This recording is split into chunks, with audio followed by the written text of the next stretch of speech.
50,000ची Mowgli फौज आणि फक्त 600 मावळे. तरीही एक किल्ला रामसेज मोगलांना जिंकता आला नाही. का? औरंगजेब मराठ्यांचं राज्य संपवण्याच्या हट्टाने पेटला होता, पण त्याच्या प्रत्येक मोहिमेला अपयशच येत होतं. एकही विजय नाही, म्हणून तो संतापला आणि नाशिक जवळच्या रामसेज किल्ल्यावर चक्क 40 ते 50,000ची प्रचंड फौज पाठवली. या मोहिमेचं नेतृत्व होतं फिरोज जंगकडे.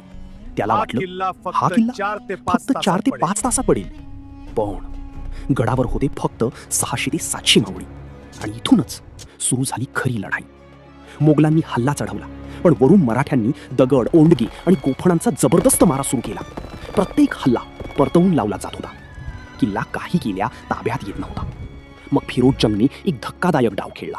रामसेजपेक्षा उंच टेकडीवर एक प्रचंड लाकडी बुरुज उभारला आणि त्या बुरुजावरून तोफांचा मारा सुरू केला.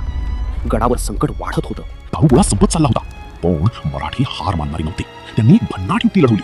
गुरांच्या आतड्यांमध्ये दारू भरून तोफगोळे तयार केले. ही गोळी मोगलांच्या छावणीत पडताच आग लागली. हो, आणि संपूर्ण छावणीत हाहाकार माजला. मोगलांचं प्रचंड नुकसान झालं, तरीही किल्ला जिंकता आला नाही. औरंगजेब आणखी संतापला आणि बहादूर खान कोकलतासला मदतीला पाठवलं. दोघांनी मिळून पुन्हा एकदा जोरदार हल्ला केला, पण गडावरच्या मावळ्यांनी त्यांना पुन्हा परतवून लावलं. शेवटी पराभवाने खचलेल्या फिरोज जंगने माघार घेतली आणि स्वतः उभारलेला प्रचंड लाकडी बुरुज पेटवून दिला. तो जुन्नरच्या दिशेने निघून गेला. रामसेज किल्ला फक्त एक गड नव्हता, तो होता मराठ्यांच्या जिद्दीचा, बुद्धीचा आणि पराक्रमाचा जिवंत पुरावा.